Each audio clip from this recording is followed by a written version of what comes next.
Ціни на товарну кукурудзу в Україні виросли. Ще 6 березня кукурудза вартувала 9,350, за такою ціною їх закуповувала МХП, а вже зараз вона коштує 9,800 за тонну.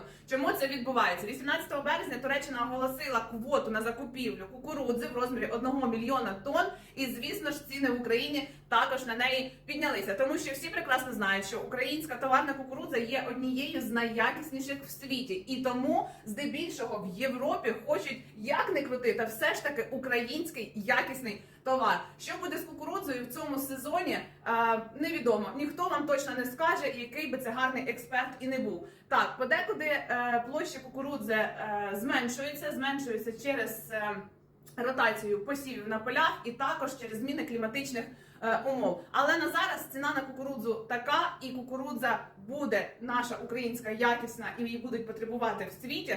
Тож, так чи інакше, українська кукурудза буде зростати.